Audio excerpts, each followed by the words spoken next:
United States Olympic Committee Training Design Symposium, 2008, Scott McLean, Ph.D., Southwestern University, Deterministic Models for Evaluating Performance.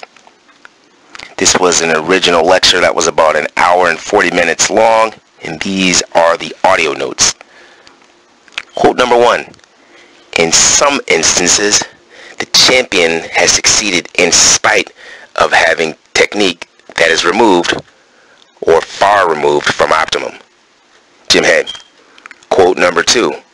While some performances may compensate for the lack of good form through excessive practice, strength, and speed of movement, improper form usually limits the ultimate level of performance.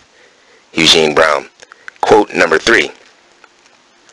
I have not failed 10,000 times. I have successfully found 10,000 ways that will not work. Thomas Edison. Those quotes suggest the theme of evaluating performances and persistent it takes to succeed in evaluating performances. Ideal form could be subjective in as much as elements of the great ones are very similar. That is, how great ones start, movement may differ, but certain fundamental techniques or elements are the same. Systematic movement analysis. Be prepared and ready to give feedback. A systematic evaluation examines underlying issues, picks out key elements, and gets to the root of the problem. Knutson and Morrison analysis model. Prepare, observe, evaluate, and diagnose, intervene, and repeat process for optimal outcomes. Critical features. When you watch multiple trials of an athlete execution, this feature does not change for athlete, and this may affect success of form or of skill.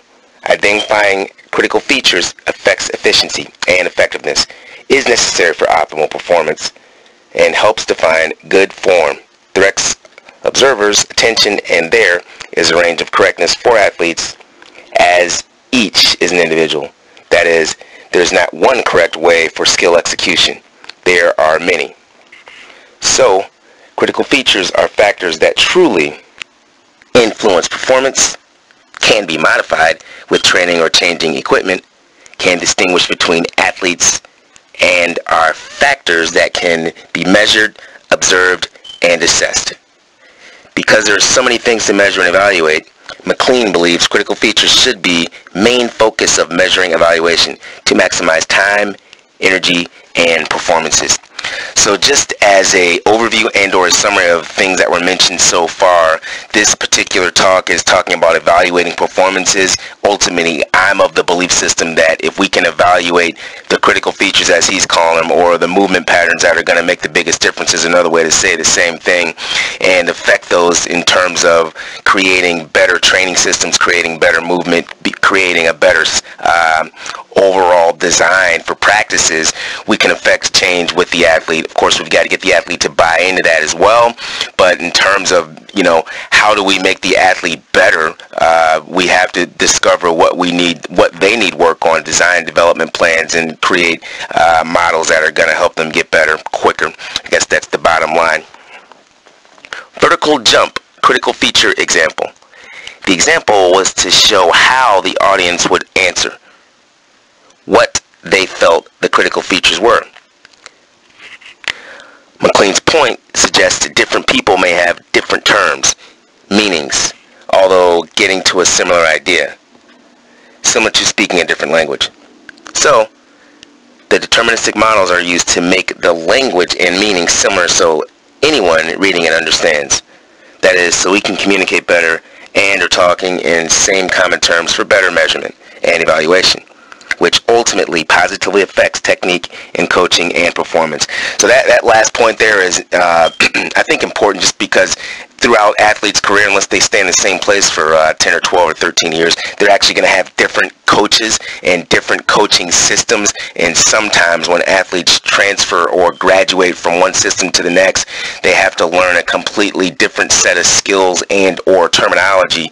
In some cases, that can hamper the growth and development of the athlete just because they got to learn a new system again. This can happen within your own sport. As an athlete goes from, let's say, middle school to high school to college to international level, in the U.S., 9 times out of 10, that's going to be 3 different levels of coaches. And in the current U.S. wrestling system, there is no system, right? Everyone's got their own system. Thus, they're going to have their own terms, they're going to have their own way of doing it, etc.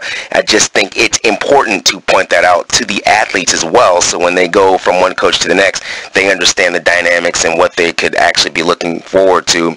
Because in my experience, when I went to college, it's like no one actually explained that to me. I started wrestling as a high school freshman. When I went to college, it's like I didn't know anything because they were using different terms. Although a double leg is a double leg, now this guy's showing a double leg a different way as an example.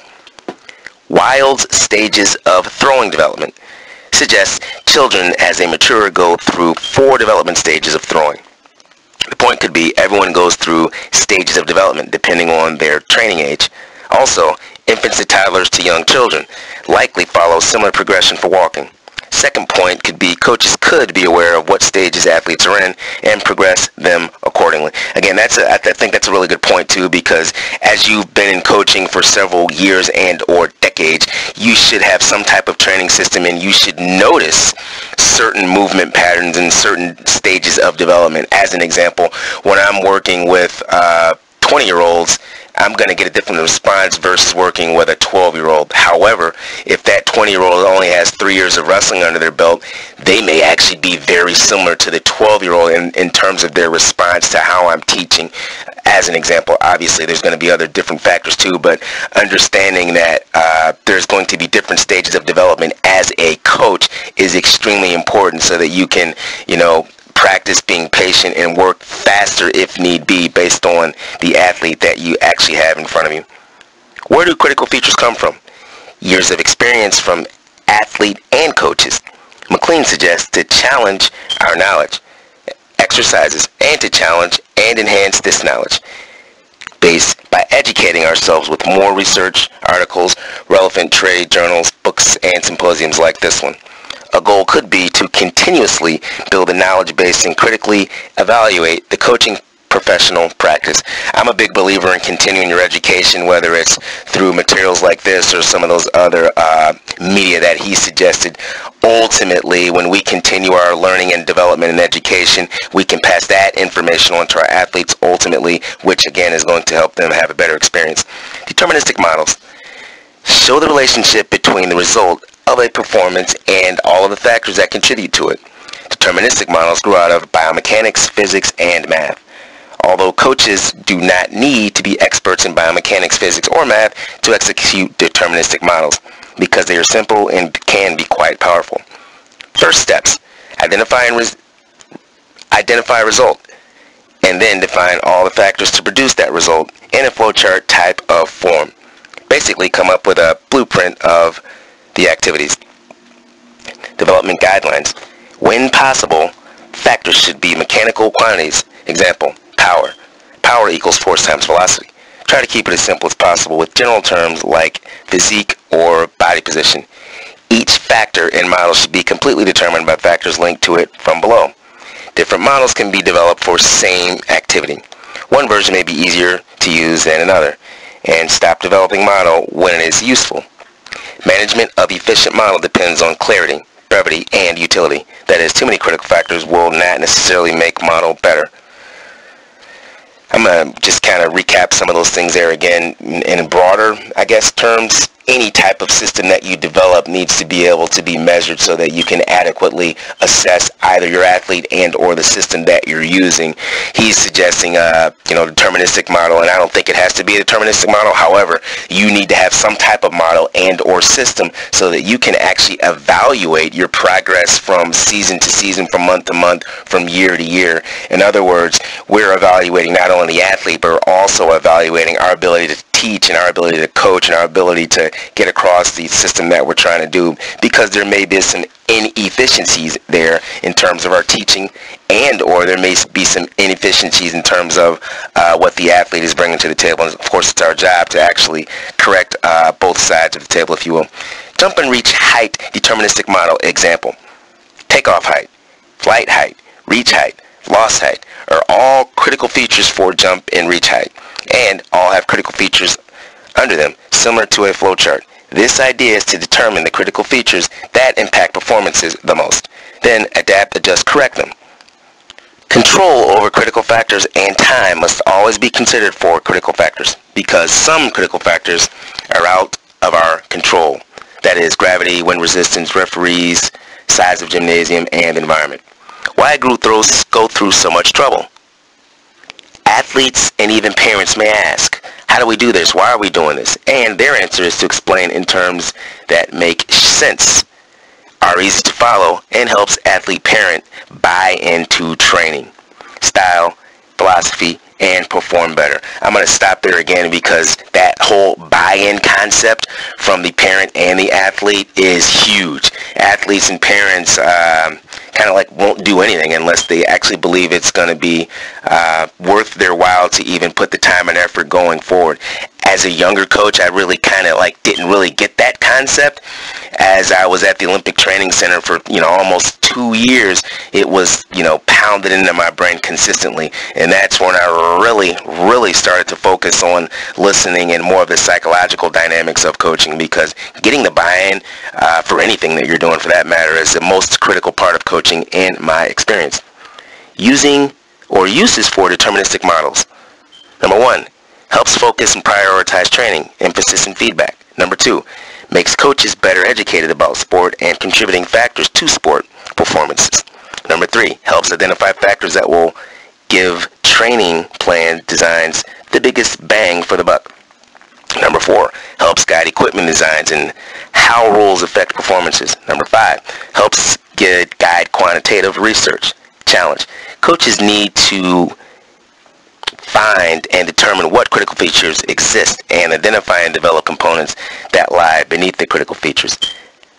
Essentially, the critical features are components or are correlated and will enhance performance. Some critical features are more important than others. Some cannot be changed. Many critical features are correlated to nutrition, sports psychology, strength and conditioning, sleep, and lifestyle. A systematic observational strategy will help performance and takes smart work plus time. This approach is ongoing and continuous. Another sidebar, I guess, from a coach's standpoint is we as coaches are actually trying to get the athletes to perform better, and he just kind of went over that, at least that's what I read. The idea behind that is figuring out where do we want to spend our resources of time and energy, right?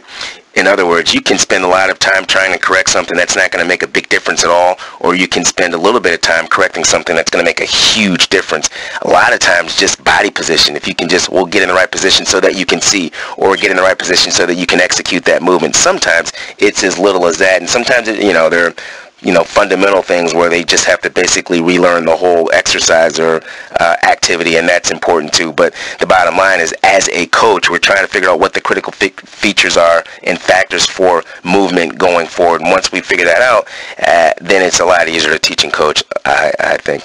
SOS, or Systematic Observational Strategy. A plan to gather all relevant information about movement and performance without bias. Elements of SOS, or Systematic Observational Strategy. What will you look at first? Look at most important critical features first and work on those. Sometimes competitions are not the greatest place to observe unless you can get excellent vantage points. Rating rubric. Identify critical features, then list on grid with a description of each critical feature and a rating score, which limits bias for critical features. Use a general 3-level range, that is, inadequate, within desirable range, or excessive, or good, fair, and poor. Those assessments are easy to use and may be or eliminate bias. For every rating, coaches need to develop descriptions for good, fair, and poor, as an example. This takes time on front end and will need to be updated several times. The byproduct helps evaluate coaching and performance, which will save time in the long run. In my experience, again, when you create systems and or plans, yeah, they take a little bit of time on the front end, but as you develop your system over time, you save a lot of time at the end of the year in terms of evaluating the progress or evaluating on a month to week basis. In other words, if you do not have a system or some kind of plan written out, it's very difficult to evaluate what the heck the athlete's actually doing. Whereas if you use an academic model, they sometimes use report cards to give grades for specific subjects. We can do the same thing in sport if we develop a system in that way. Observation. Prior to giving feedback to an athlete, observe several tries or executions. Video provides great content for one-on-one feedback and observations. Golden rule for feedback is to avoid corrections, feedback during observation, or only after one trial execution. Avoid gut reactions. Novices and experts will provide different levels of consistency. Thus, coaches must exercise more patience depending on individual. Evaluate and diagnosis. Identify strengths and weaknesses and performance, which allows coach to diagnose critical features that limit performance. Coaches can ask these questions to help with feedback. Are the critical features within the desirable range? What are the strengths of the performance? What are the weaknesses of the performance? Intervention. Good feedback is very useful, effective, and improves performance. Plus, does not take a lot of time. Good feedback should also guide, reinforce, and motivate better performance. I'm going to stop there and just give some more information before we finish this discussion on feedback, because I think that's one of the most important parts of coaching. And to reiterate, what he suggested was giving feedback while they're actually executing the skill is not ideal for a couple of different reasons. One is you're actually distracting the athlete by talking to them while they're trying to do it, especially in a practice mode. So they're trying to actually listen to you and interpret what you're saying and, execute the skill that they're doing. Very hard to do two things at once. As coaches, we've got to learn how to better give feedback. The other thing is to do it after several executions and or trials. And many athletes have been taught to look up and get a response after the first execution. That's only because that's the way our system has been designed in this country. As we learn how to become better coaches, we can say to the athlete, let me see you do 4 or 5 or 6 or 7 or 8 or 9 or 10 of them. Do a bunch of them so I can, get the gist of how you're actually doing it. In that way, you'll see consistency or you won't see consistency. Either way, you'll be able to determine what you should probably be saying based on several executions versus just one. Because the reason behind that one is if it's a novice athlete or a beginner or someone that's just learning a brand new move, they have not developed consistency with the movement, so they may do 1 out of 10 that looks perfect, and perhaps you saw only the perfect one, and then you think they know how to do the skill. On the other hand, they could do one that's horrible, and that could be the 9 out of 10 that was not the right one. So just doing a bunch of them, you'll be able to give a better feedback example or description because you've seen a bunch of them. Principles for providing feedback. Too much, that is paralysis by analysis. In other words, too much feedback can make the athlete not necessarily perform well. Emphasis no more than 1 or 2 points, or emphasize no more than 1 or 2 points. Be specific to skill and level of understanding. Use keywords, phrases. Be immediate so athletes' own intrinsic feedback is still available. Relevant. That is not after each trial or execution, but soon after performance finishes. Be positive and build confidence. Refine strengths before correcting weaknesses. Be frequent with novices. Use variety because each athlete will respond differently. Keywords, phrases. Keywords that athletes know and understand to create essence of critical features. Should be less than 6 words. Pre-train athletes for terms, phrases, and cues because words sometimes fail to describe subtle aspects of movement. I'm going to stop there again. A lot of times as you're teaching the athlete how to do a move, especially if they're beginners or novices, they don't even know what words you're using. And as a teaching cue, using the word to give a definition, you can actually say, this is what this word actually means, and then put your hand in a certain position. Over time, you can eliminate a lot of language by just saying stance as an example. In wrestling, stance means your legs are bent, your head is kind of up, your elbows are in, and you've either got a square stance or a staggered stance, and it means many more things too, like the position of your hips and whatnot. As a beginner, they have no idea what that means. As an expert, they know precisely what it means, but as a beginner, you'd actually be explaining to them what stance actually means, so the next time that you use that word as an example, they would have a better understanding of it. And one of the other things I want to point out is novices, you may actually give a little bit more feedback just because they're learning how to do the skill, but you still want to give them several opportunities to execute it prior to correcting and or giving feedback.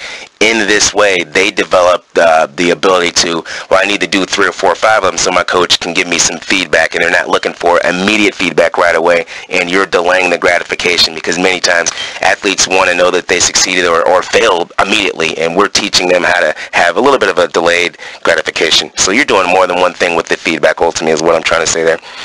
Incorporating movement analysis in your season. Major technical changes probably will occur earlier versus later in the season. If change will be or have a big effect, make it. Positive results may take 3 to 6 months to be displayed and may take years to become time efficient for the commitment made. Example, early in his career, Tiger Woods reworked his stroke, lost, got better, then dominated the world again. How to successfully do this? Commitment, preparation, and resources are needed. That is time, personnel, and a video camera. You have to make time outside of normal training, practice time.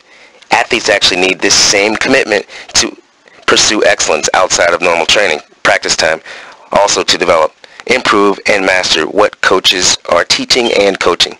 One example could be to use the deterministic model to help identify sports-specific skills versus strength and conditioning needs, or basic wrestling skills versus basic fitness needs.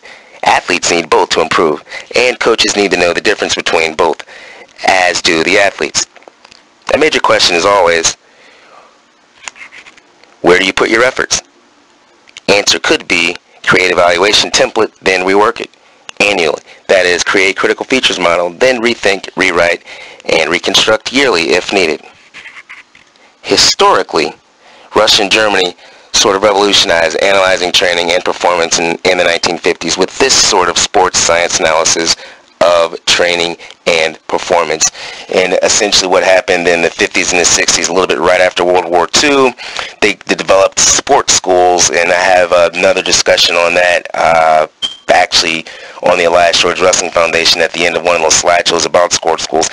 To make a long story short, they designed sports schools right after academic schools, or in light of academic schools. In other words, they understood the academic school setting worked, and you could, develop structures and curriculums and organizations and resources of time and money and allocate specific people to do specific things. They did the same thing with sports schools. So you had gymnastics schools, you had wrestling schools, you had swimming schools, you had soccer schools, etc.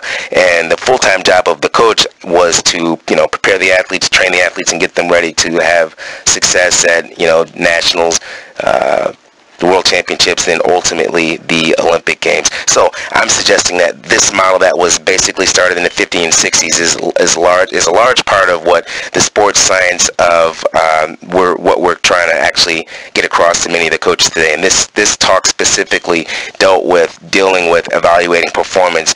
And my belief system is evaluating performance and then enhancing performance. That is the main job of coaches, and we have to learn how to do it more effectively and efficiently so that we can give that information to our athletes, and in turn the athletes can share that with each other, and one thing after another, your team actually becomes stronger, because not only are you the coach and you have your assistant coaches, but if you've taught your athletes well, each one that's been in the program for several years, all of a sudden they become a coach. So someone brand new coming into that system, they could be there for 3 to 6 months, and they could be years ahead of everybody else, because you've got all these other little assistant coaches as your athletes actually helping them along the way as well.